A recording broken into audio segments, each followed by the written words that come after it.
It's been a little while since I've visited the world of visual novels, and the eShop is always ready to fill that gap. This time I've got a new visual novel coming west for the first time rather than a port of one that already existed. A pair of Yuri VNs made by the same developer who helped with the Nurse Love Addiction and Syndrome games. Here is my review of two games that I don't know how to pronounce. So instead of butchering that first word over and over again, I'm just gonna say this is my review of Remaster and Re-After for the Nintendo Switch. These two games have you in the role of Ai Otri, a country porn girl who's just moved into the city for the first time, so she can accept a job at a local game studios in an attempt to reconnect with her younger sister. In the first game, Remaster, Ai then has to adjust to office life among her strange, quirky peers and strives to work past the animosity her younger sister now has for her. And we're going into spoiler territory for just a moment as I talk about the second game, so if you don't want to be spoiled, I suggest you skip up to the 1 minute 30 second timestamp. And then we've got Re-After, which is basically a set of sequel stories continuing all of the good endings for the main heroines, along with adding a new route in the main game for Honoka. Now, the overall plot of this series is very well done. There's a lot of fleshed out stuff for each heroine, and nearly every arc and route really tugs at your heartstrings when all of the big shocking events happen. This is especially true when you get to some of the bad endings, because as you know, Kogoro Studios, who made the Nurse Love games, are known for very dark and disturbing endings when you don't get your choices right. But outside of general things, there are two things I feel these games do especially well. There's a lot of comedy and fourth wall breaking on the side. It's a very self-aware setting as this is a visual novel about I, working at a game studio developing a visual novel. VN fans will definitely appreciate all the references and occasional fourth wall breaks the game does to pay homage to the genre.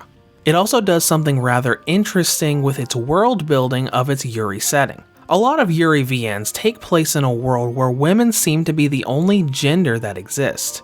Many games just kind of roll with it, but this game takes the time to explain how a world like this works. Basically, how do you have children in an all-woman society?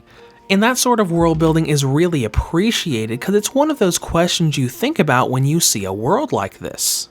However, the story does still hiccup from time to time. Occasionally you'll see incorrect wording for the society and world they've built, as well as grammar and spelling mistakes here and there. It's not something you'll see every 5 or 10 minutes, but it happens often. When it comes to gameplay, this is a visual novel with branching paths. As you play through the game, you'll be navigating through story scenes and making dialogue choices every so often to manipulate the story and veer it off in a certain direction. Now, first of all, despite there being the word remaster in the game's title, this is not a remake or remaster of an older visual novel. This is simply the localized version of a VN that released in Japan last year. The word remaster has to do with the actual story. Now, with progressing through the game, this is your typical VN fanfare. You cycle through story scenes, choose dialogue choices pretty often to take the story where you want it to go, and you've got some pretty standard VN features like autoplay, fast forward, along with being able to quick and manually save data. And before moving on, let's talk about a flaw in the save system. You've got 8 pages of save slots that you can use, or you think you can use. Once I'd made it through about 5.5 of the 8 pages I had available to me, it wouldn't let me save anymore. It constantly gave me an error sound and it wouldn't let me make a new save unless I overwrote or deleted an older one. The ending system is also something we should talk about. Remaster has a normal ending along with 4 routes for the 4 heroines, Nana, Kokoro, Saki, and Marie. It's set up that the true ending cannot be accessed on your first playthrough, or second, or third. To get onto Kokoro's or the true ending route, you've got to clear the good endings for the other 3 heroines first. This definitely adds to the game's content and length, but it can be a bit of a chore if you're interested in some heroines but not others. And now, content and length, the real thing we need to talk about here. Both of these games have very odd and high pricing. Remaster has a price of $65 on the Nintendo Switch eShop, while Re-After has a price of $50. Now, do these games have enough content to justify these price tags? Maybe. Remaster will easily last you a good 40 to 50 hours if you unlock the true ending and go through that route, while Reafter will last you a good 20 to 30 hours going through all of its continuation episodes. The main problem here is a difference in price with a certain physical bundle that's over in Japan. If you scroll on over to Play Asia, you can see a $63 bundle pack that contains both games in multi-language.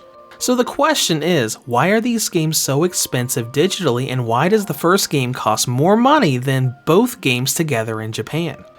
Now, getting past that, let's go into presentation. Visually, the game looks quite good. The artwork for all of the CGs and models look really well detailed and have a great amount of polish to them, both in docked and handheld modes. I have nothing to say about performance, so let's go right into battery life. On the original model, these two VNs have a battery range of 5 hours and 30 minutes up to 7 hours and 41 minutes. On the Nintendo Switch Lite, they have a range of 5 hours and 42 minutes up to 7 hours and 45 minutes.